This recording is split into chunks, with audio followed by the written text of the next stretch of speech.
Here's what I say in my commentary, and you've seen this before. When we're talking about paradoxes, and I'm closing with this, when we're talking about paradoxes and seemingly things that seemingly contradict one another, recall, as I mentioned in paper 2 above, that biblical students can easily attribute such paradoxes, quote unquote, to the phenomena referred to as, quote, merely apparent contradictions that are the result of unarticulated equivocations, viz. MACRUE or macru.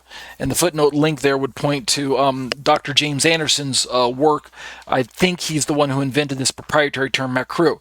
But it's the acronym there, MACRUE, or merely apparent contradictions, MAC, that are the result of unarticulated equivocations. And keep in mind that when we talk about unarticulated, we're talking about something that's not mentioned or coherently expressed. We don't always have all the wording and terminology that shows up in that particular place. Equivocations, what does that refer to? It's the use of ambiguous language to conceal the truth or to avoid committing oneself.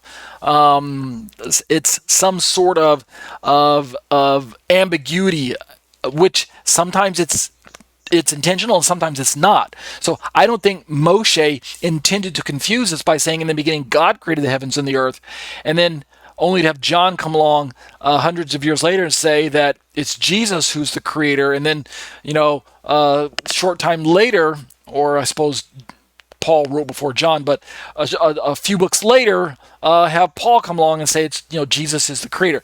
I don't think that these authors were purposely trying to confuse us and contradict one another and put equivocations into the text.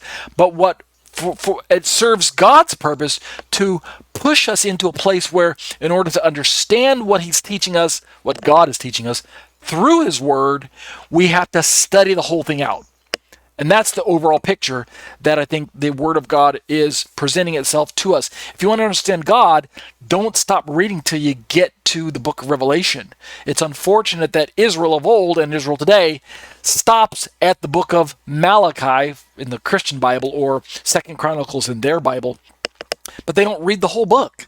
And it's unfortunate that many Christians by today's standards start 2/3 of the way in at the book of Matthew, and they don't start their reading in Genesis. Well, I submit to you that the proper way to understand the Bible is start at one end and work your way to the other end. Even if you start at the middle, make sure you come back around and pick up the part that you skipped at the very beginning. If you start at Matthew, don't finish until you circle all the way back around to the book of Malachi. And if you start in Genesis, if you're Jewish and start in Genesis, don't stop reading until you get through Revelation. Amen. Amen. And that'll do it for Exploring the Shema, discussions on the issues of Trinity.